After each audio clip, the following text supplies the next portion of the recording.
Buenas tardes. Comparezco para dar cuenta de la marcha de la batalla que toda España, al igual que el mundo entero, está librando contra la pandemia del COVID-19. Y también para comunicar las últimas decisiones y acciones que está tomando el Gobierno de España. En primer lugar, en estos días, cualquier intervención debe comenzar por un emocionado recuerdo a las víctimas y a los familiares de las víctimas del COVID-19. El conjunto de la sociedad española comparte el dolor de la pérdida y también la impotencia del duelo abrupto que sufren hoy miles de personas en nuestro país.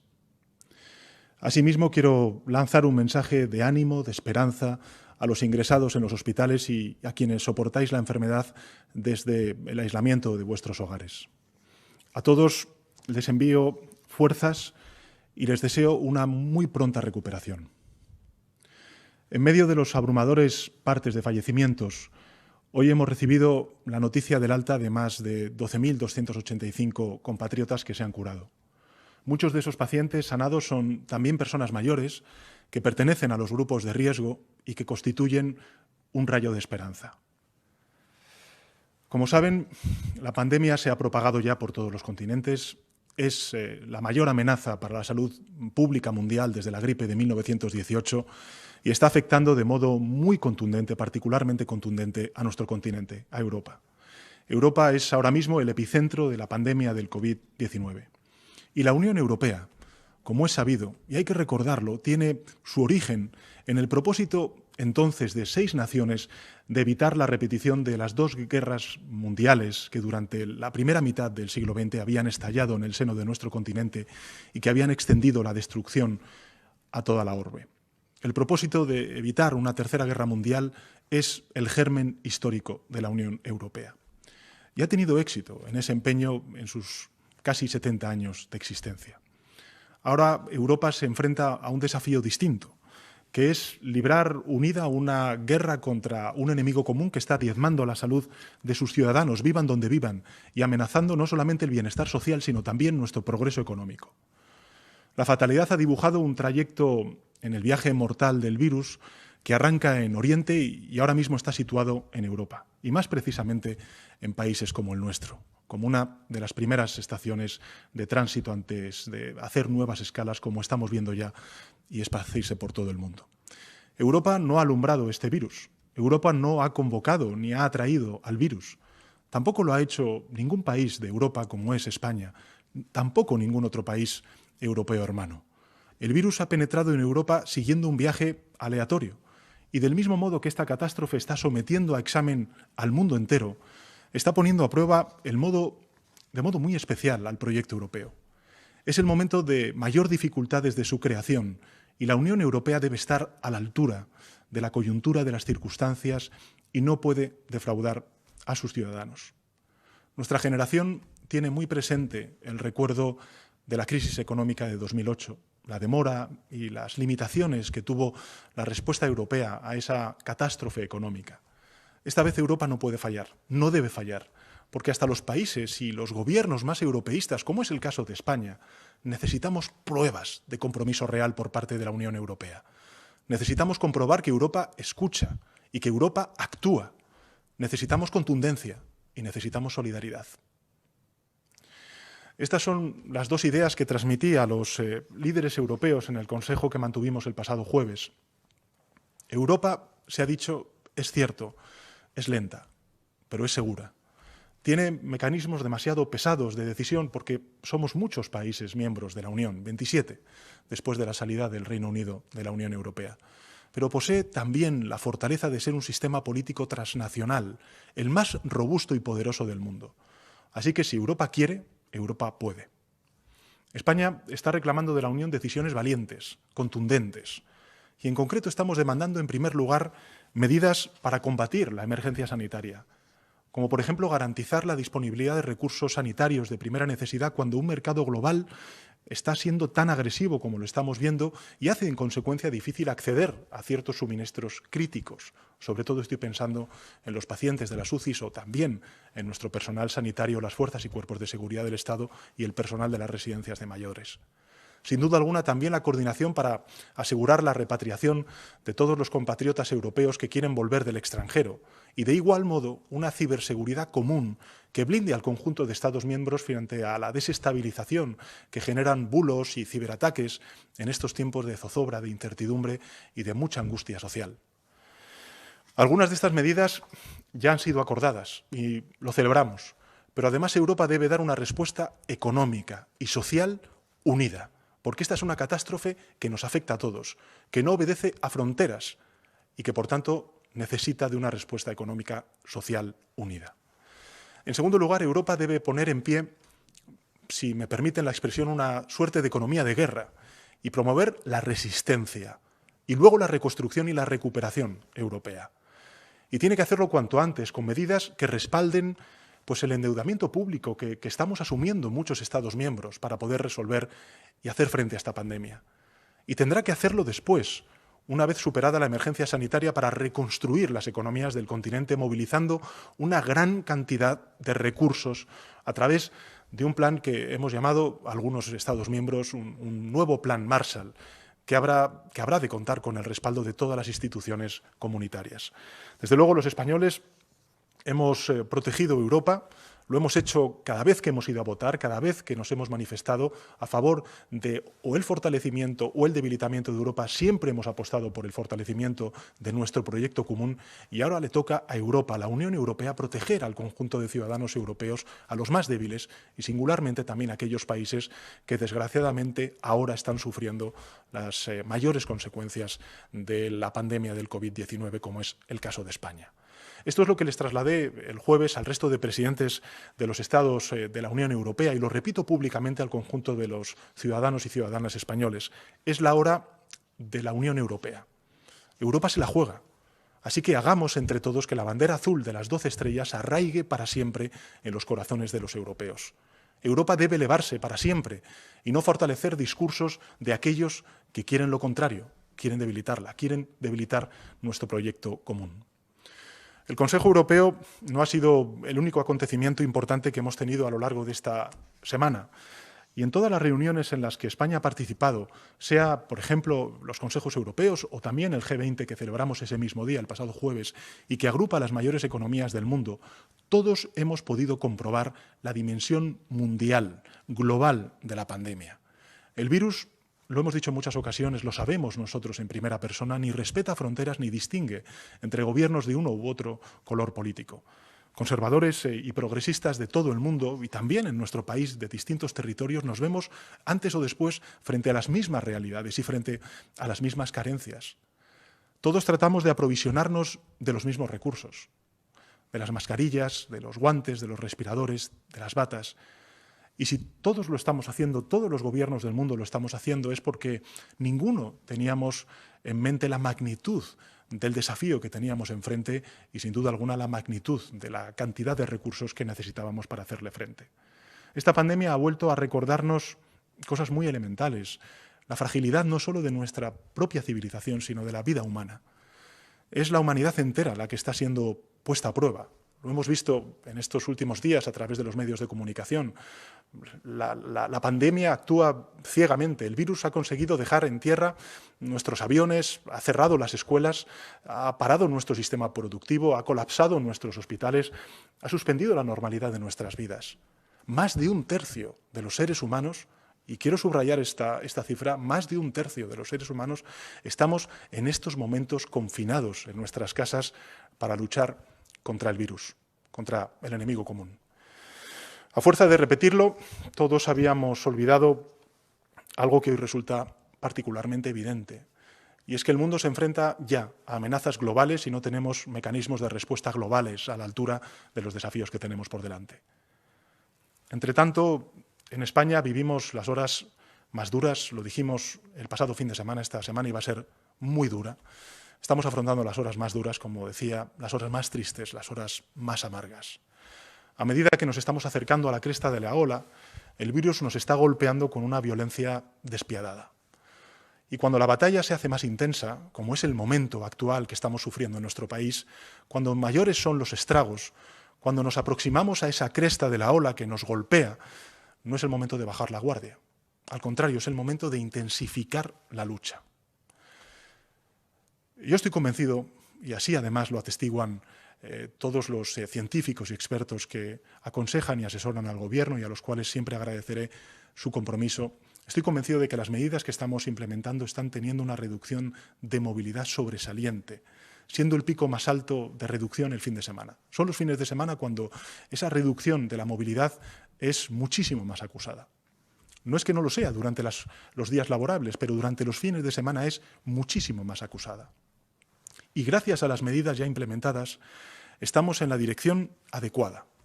Ahora bien, si somos capaces de extender esa movilidad del fin de semana durante las próximas 2 semanas, precisamente ahora, además que estamos a las puertas de la Semana Santa, venceremos antes al virus.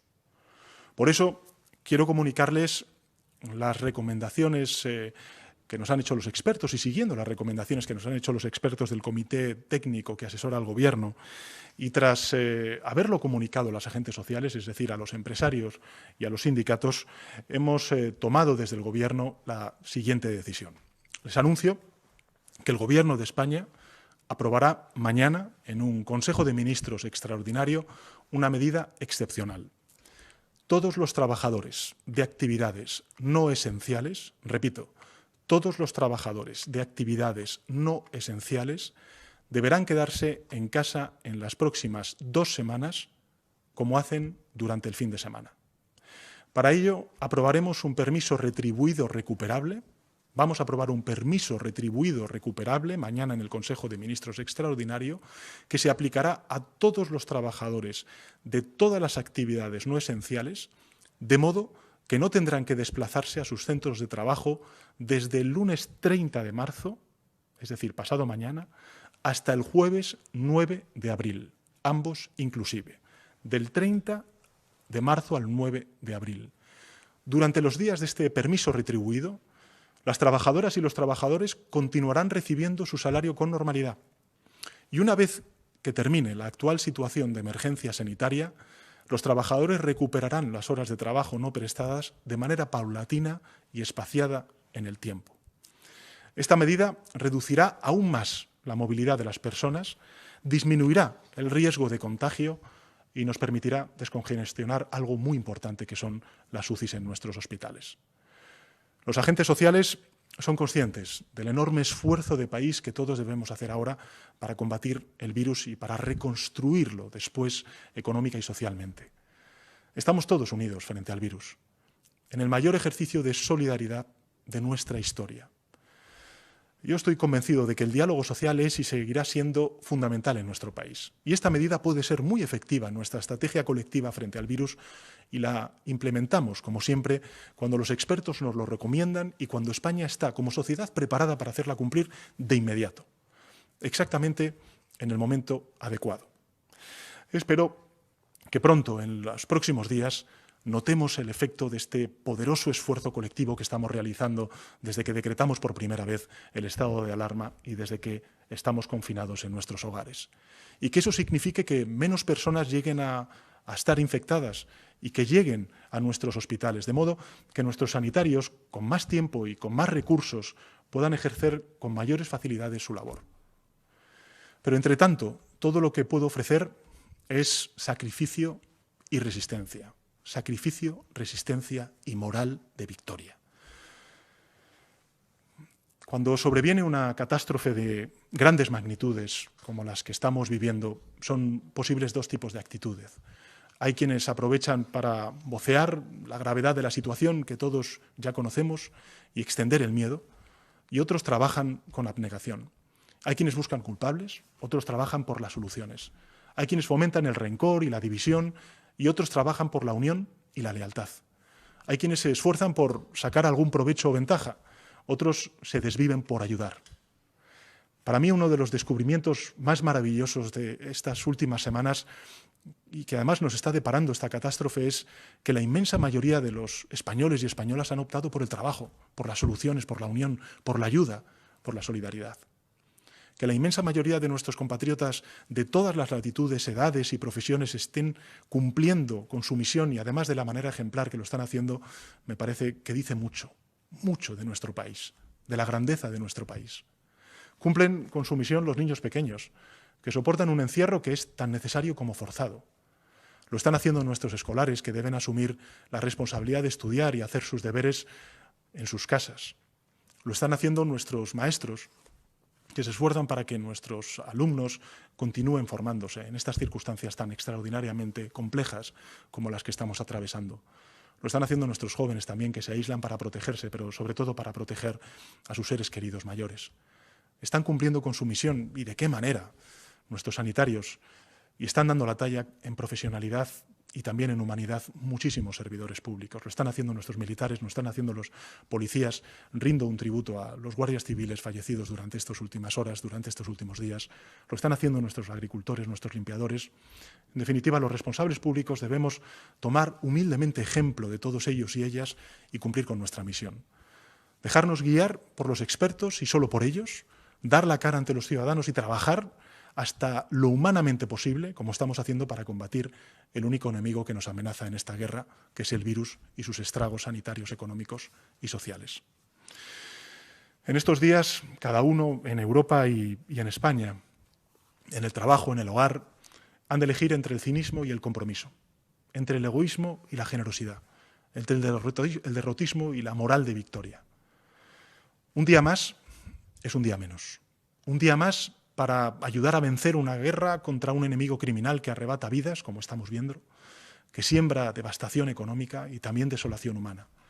Un día más, pero también un día menos para volver a abrazarnos y para disfrutar del gran país que somos. Son días muy duros, son días muy tristes, muy amargos, pero son los días decisivos, porque serán los días que tendremos para medirnos. Y luego ya toda una vida para recordar que en tiempos difíciles, resistiendo, unidos, España dio la talla. Presidente, si le parece, comenzamos con las preguntas. Sí, por supuesto. Son numerosas las que tenemos, a raíz sobre todo de la intervención que acaba de realizar, en la que ha hablado de un permiso retribuido. La cadena SER le pregunta, en cualquier caso, ¿qué nuevas medidas de contención de la pandemia está estudiando el Gobierno? Bueno, yo creo que hemos anunciado hoy una medida particularmente contundente. En muchas ocasiones hemos visto en los medios de comunicación distintos analistas, también responsables políticos, que estaban pidiendo al Gobierno de España un confinamiento total. En realidad, tenemos que decidir entre cerrar la actividad económica, la que no es esencial, definitivamente y totalmente, o abrir nuevos espacios que de manera inteligente pues permitan no cerrar la actividad económica, pero podamos reducir esos grados que todavía son necesarios para vencer definitivamente y de manera mucho más rápida al virus. En esta prórroga del decreto de alarma, que son 15 días que empiezan a contar a partir del día de hoy, tenemos casi 7 días de Semana Santa. Por tanto, la idea que hemos propuesto, la iniciativa que vamos a aprobar mañana en el Consejo de Ministros extraordinario es precisamente esa. Es anticipar esas, digamos, jornadas festivas para que de alguna manera, en lugar de cerrar la actividad económica de servicios no esenciales, aquellos trabajadores y trabajadoras que trabajen y tengan labor en esos servicios no esenciales puedan beneficiarse de un permiso retribuido recuperable. Insisto, para esas actividades no esenciales. Y lo hacemos precisamente ahora y no antes, porque es ahora cuando estamos a las puertas de la Semana Santa. Y es ahora, en consecuencia, cuando podemos lograr rebajar de manera significativa esa movilidad para, en primer lugar, cortar de manera aún más agresiva esas infecciones entre los compatriotas y, en segundo lugar, evitar también una progresión intensa del número de hospitalizados que empieza a bajar, pero que, insisto, todavía sigue siendo elevada y, en consecuencia, aliviar la presión de las UCIs, que es, sin duda alguna, el primer campo de batalla que tenemos en la lucha contra el virus. Por tanto, la idea es esa, la idea es que, por ejemplo, un trabajador que trabaja en una obra que estamos viendo a lo mejor en algunos lugares de nuestro país, pues a partir del 30 de marzo no va a trabajar, podrá tener el derecho a ese permiso retribuido recuperable, pero en cambio, pues un enfermero, que es un servicio esencial, sin duda alguna importantísimo en la batalla contra el virus, pues lógicamente el 30 de marzo, como ha venido trabajando hasta ahora, lo seguirá haciendo hasta que venzamos al virus. Todos los medios ahora mismo le preguntan y le piden que concrete, Colpisa, por ejemplo, qué actividades se considerarán esenciales y qué sectores seguirán funcionando. Insisto, las actividades son las mismas. Son las mismas, las que están en el decreto. Las medidas afectan a aquellos servicios, aquellas actividades que no son calificadas en el decreto de alarma que aprobamos hace 15 días como no esenciales. Y las esenciales, lógicamente, seguirán funcionando como hasta ahora. Pero, evidentemente, estamos a las puertas de una Semana Santa y, en consecuencia, el objetivo que tenemos es ese, es el de rebajar la movilidad a los niveles de movilidad que tenemos durante los fines de semana. Yo lo he dicho en muchas ocasiones a lo largo de mis comparecencias. El grado de cumplimiento de los españoles de estas medidas tan duras está siendo absolutamente ejemplar, extraordinariamente ejemplar. Para que se hagan una idea, en muchos de los datos que regularmente han dado los responsables de la Comisión Técnica, en este caso de los responsables del Ministerio de Transportes, Movilidad Urbana, Movilidad y Agenda Urbana, o también el Ministerio del Interior, claramente lo han dicho. Hay un bajón impresionante en la movilidad de los ciudadanos y ciudadanas, pero necesitamos dar un pequeño paso más. Y ese pequeño paso más lo podemos dar o bien cerrando definitivamente todas las actividades o bien aprovechando el marco de la Semana Santa para poder extender esos días festivos y, en consecuencia, otorgar un derecho a los trabajadores y trabajadoras que les permitan, en consecuencia, tener ese permiso retribuido recuperable. ¿Qué significa? Bueno, pues que cuando pase todo este estado de alarma, esta emergencia de salud pública que desgraciadamente estamos sufriendo, aquellos trabajadores, y preferiblemente en el marco de la negociación colectiva, podrán conveniar con los empresarios y empresarias el poder trabajar media hora, una hora al día hasta el próximo 31 de diciembre, más, una hora más, me refiero, para poder recuperar esas horas que durante estos días, pues lógicamente no van a poder realizar. En realidad, estamos hablando de 8 días. Estamos hablando de 8 días. Desde el 30 de marzo, hemos dicho hasta el 9 de abril, pero tenemos que contar con que efectivamente esa semana del 9 de abril hay unos cuantos días que son Semana Santa. Por tanto, estamos hablando de 8 días de permiso retribuido recuperable. Y yo creo que es un ejemplo de solidaridad. Recuerden que hace algunos días, en la primera comparecencia que hice, cuando estuvimos hablando y presentando el decreto del estado de alarma, apelé a esa cadena de solidaridad. Y dijimos además que el Estado, que las administraciones públicas, sin duda alguna, tenemos un papel de liderazgo que ejercer, y lo estamos haciendo, significativamente porque tenemos los datos de la ciencia, el asesoramiento de los expertos que nos permite alumbrar medidas ante un adversario, un enemigo desconocido, como es el del virus. Por tanto, creo que esta es una medida muy positiva, muy necesaria, alternativa al cierre total de la actividad económica que desgraciadamente traería muchísima destrucción de nuestro tejido productivo, y efectivamente lo hacemos en un momento en el que, nos lo han dicho los expertos, que puede ser una medida que ayude a ese objetivo común de frenar la pandemia de manera mucho más intensa en estas 2 semanas que quedan de estado de alarma. En segundo lugar, porque creemos además que la sociedad está preparada para asumirla y ejercerla en primera persona. En muchas ocasiones hemos visto, no digo en nuestro país, pero sí en la experiencia acumulada que ya estamos viendo en muchos otros gobiernos, que se plantean medidas que luego no son posible ejercer o que tienen dificultad los ciudadanos para poder ejecutarlas. Bueno, yo creo que también en el momento actual los ciudadanos están preparados para asumir en primera persona este tipo de medidas tan contundentes, tan duras, durante las próximas 2 semanas. Por tanto, asesoramiento de los expertos, momento en el que la sociedad española está preparada para poder dar un paso más en ese reto común de reducir aún más la movilidad de los ciudadanos, y, en tercer lugar, aprovechar también efectivamente que estamos a las puertas de una Semana Santa que no vamos a poder disfrutar como quisiéramos, como estamos acostumbrados, pero que en todo caso puede garantizar eso, el que podamos reducir los niveles de movilidad a los niveles de movilidad que tenemos durante los fines de semana.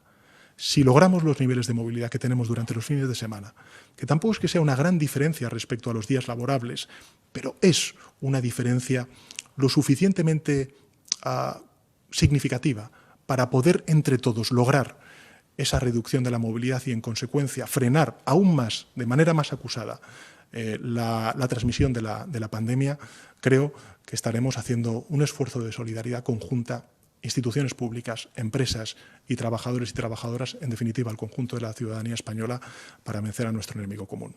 Presidente, le decía que muchos medios preguntaban por las actividades que se consideraban esenciales, y muchos medios ahora mismo se agolpan al preguntar, lo formulo, por ejemplo, a través de la cadena 4, si considera que los medios de comunicación son una actividad esencial. Yo creo que los medios de comunicación, por cierto, no me cansaré nunca de repetirlo, porque me parece que los medios de comunicación están haciendo una labor extraordinariamente importante de pedagogía, de asesoramiento también, sobre todo a aquellos colectivos más vulnerables a esta enfermedad. Sin duda alguna, a mi juicio, creo que los medios de comunicación son un servicio esencial. La cadena COPE le pregunta, presidente, ¿se plantea un cambio de estrategia y un endurecimiento de medidas a adoptar para hacer frente al coronavirus? Creo que he respondido a los colegas de la cadena COPE con anteriores preguntas que han formulado otros medios de comunicación, como la cadena SER o como Cuatro, ¿no? Recordar que las medidas que está tomando el Gobierno de España son medidas de una extraordinaria dureza. Yo soy muy consciente de que los españoles y españolas que estamos acostumbrados, y sobre todo en estos momentos en los que estamos a las puertas de la Semana Santa, estamos acostumbrados a vivir de otra manera, a estar en la calle, a estar en contacto con nuestros familiares, con nuestros seres queridos, a abrazarnos, a tocarnos, en definitiva, a tener un tipo de comportamiento social, de conducta social muy distinta al que nos vemos obligados a tener ahora mismo en nuestras casas, hasta incluso en nuestras diminutas casas, que imagino que es lo que les estará pasando a millones y millones de españoles y españolas, a guardar las distancias por miedo a ser infectados o a infectar, en definitiva, a controlar la pandemia. Yo lo he dicho en muchas ocasiones, no es el miedo, es el coraje lo que nos hace quedarnos en casa para vencer a esta pandemia. Y, por tanto, estas medidas son de una extraordinaria dureza. Yo pienso en los niños, que lo he dicho antes, se quedan en casa y es obligado, pero es necesario que se queden en casa, porque son también personas que pueden ser susceptibles de transmitir ese virus a otras personas y a otros colectivos más vulnerables ante este tipo de enfermedad.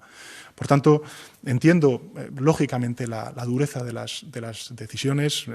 Quiero que sepan todos los ciudadanos que soy muy consciente del sacrificio que estamos haciendo todos, que están haciendo en primera persona el conjunto de los ciudadanos, y que lo que esperamos es que esta nueva decisión para estas 2 semanas que quedan de la prórroga del estado de alarma para luchar contra la pandemia nos permitan reducir de manera mucho más acusada el número de infectados.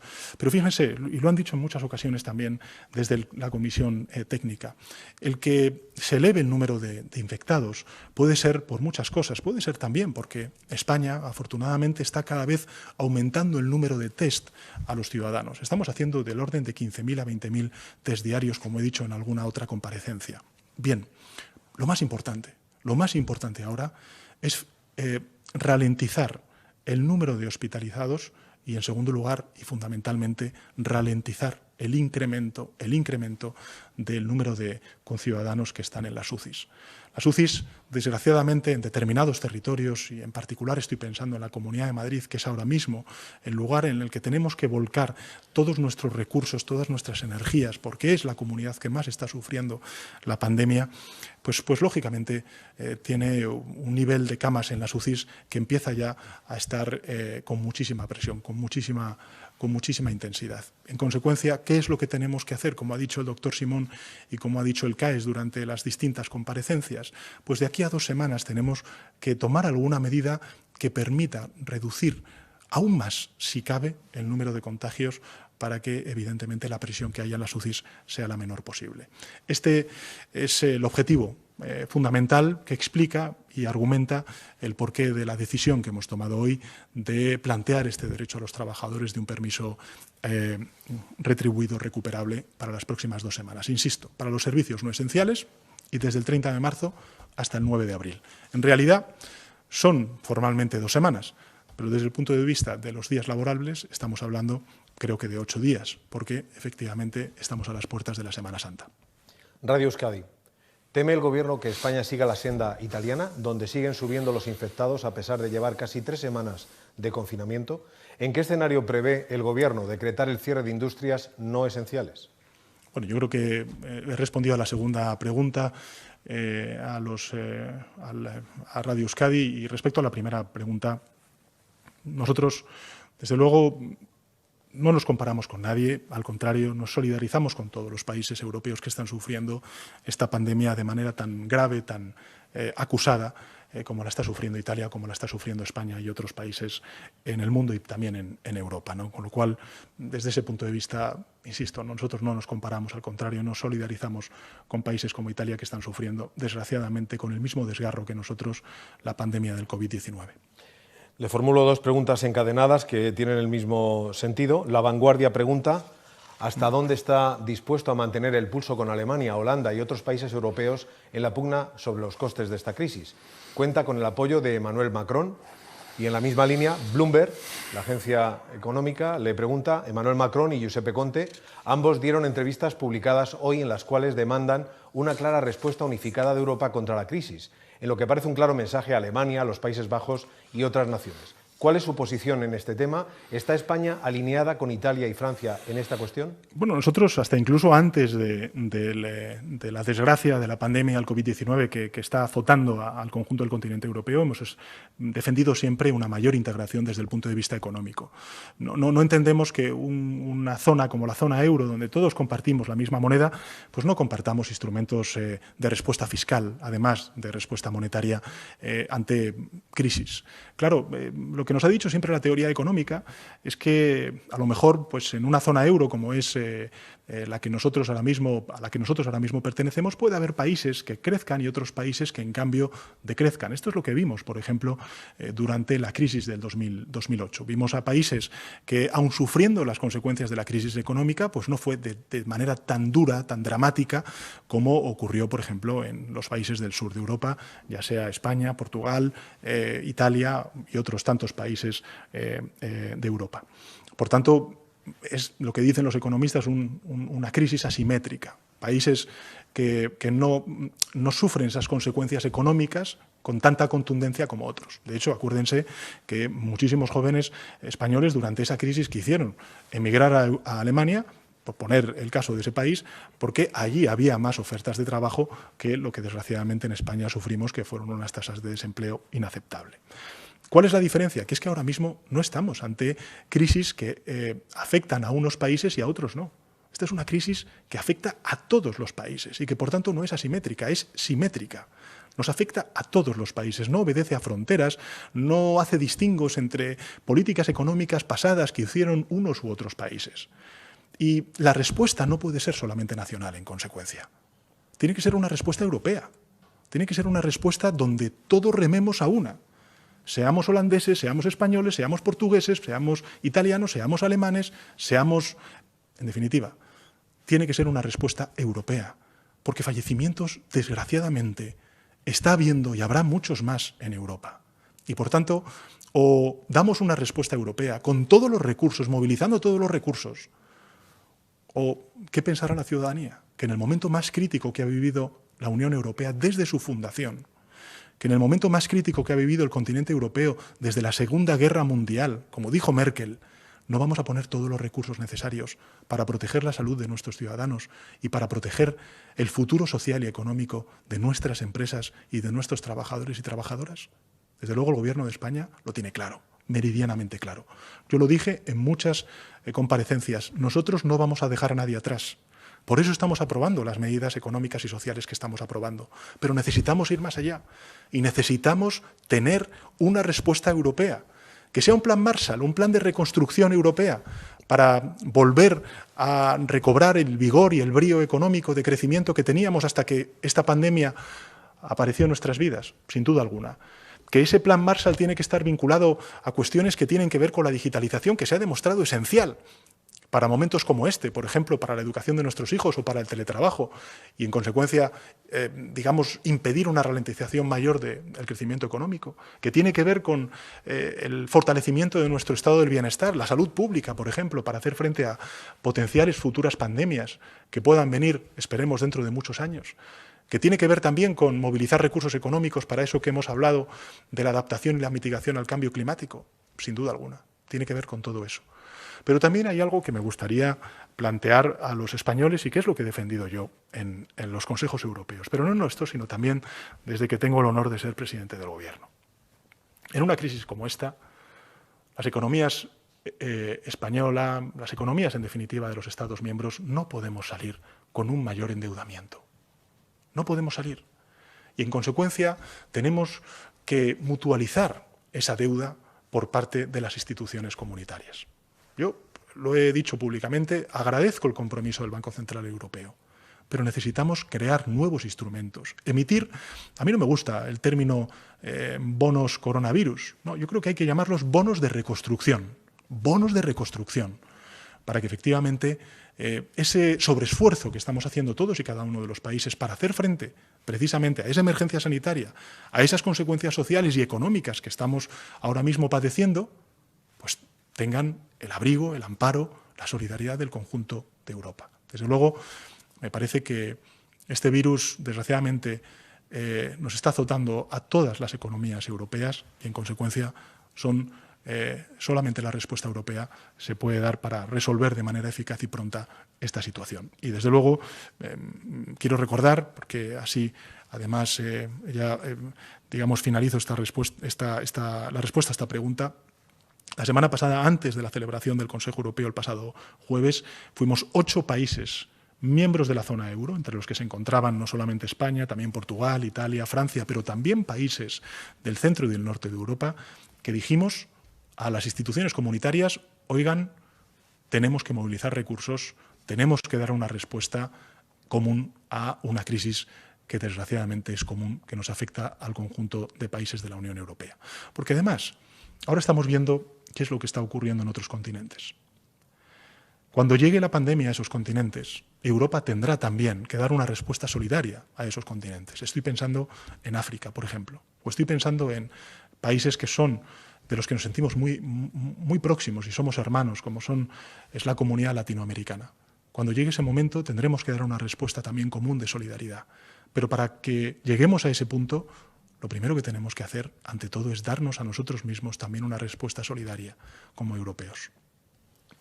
La televisión pública holandesa, NOS TV, le pregunta cómo valora la postura de Holanda en contra de España durante la cumbre europea del pasado jueves y también si España va a utilizar el fondo de rescate. Bueno, yo creo que respecto a la segunda pregunta, creo que he respondido en la anterior. Nosotros estamos hablando de crear instrumentos de mutualización de la deuda para que efectivamente podamos hacer frente entre todos a esta crisis que es común al conjunto de la Unión Europea, con independencia de que se haya crecido un 1,6% que crecíamos nosotros o economías que tenían previsto crecer por debajo del 1% en nuestro continente. Por tanto, creo que la segunda pregunta está respondida con la primera. Creo que nosotros estamos en eso, no estamos en otra cosa, estamos en este tipo de formulaciones, ¿no? En crear un gran plan Marshall de recuperación en las líneas que antes he comentado, de educación, de digitalización, de cambio climático, de lucha y mitigación contra el cambio climático, y en segundo lugar también, pues lógicamente, esos instrumentos de mutualización que nos permitan dar una respuesta común sin necesidad de que los países, cada uno de ellos, se tengan que endeudar y dar en consecuencia una respuesta única a un desafío que es común al conjunto de la Unión Europea, como es el virus COVID-19. Y respecto a la primera pregunta, mire, yo desde luego tengo una extraordinaria relación con el primer ministro holandés, con Mark Rutte, y en fin, espero que entre todos podamos encontrar una solución que satisfaga al conjunto de la Unión Europea, porque insisto, el COVID-19 no atiende a fronteras, va a afectar a todo el continente y lo va a afectar de manera muy dura, como lo está haciendo ya en determinados países. Y, por tanto, esa solidaridad tendremos que hacerla no solamente con aquellos compatriotas españoles, italianos, franceses, que ahora mismo están viendo cómo efectivamente está afectando de manera contundente, ¿no?, a nuestros países, sino a otros países que, desgraciadamente, también van a sufrir las consecuencias de esta pandemia global. Canal Sur le pregunta, tras los problemas de suministro del material sanitario, ¿considera un error crear el mando único en el Ministerio? ¿Se plantea otras fórmulas de gestión? Y, por otra parte, ¿cree que las medidas para encarecer el despido adoptadas realmente frenarán el incremento del paro? Vamos a ver, yo creo que en relación con la primera pregunta, y la podíamos vincular también con la Unión Europea, con la respuesta económica y social que hemos dicho antes, ¿no? Hace muy pocos días la opinión pública española tuvo la ocasión de poder escuchar a la presidenta de la Comisión Europea, a la alemana Van der Leyen, hablar de que una de las cosas que se había hecho era centralizar compra de material sanitario por parte de la Unión Europea. Para que se hagan una idea, la Unión Europea representa un mercado de más de 500 millones de seres humanos, un mercado interior. Esa es nuestra gran potencia, nuestro gran valor y peso específico en el orden mundial.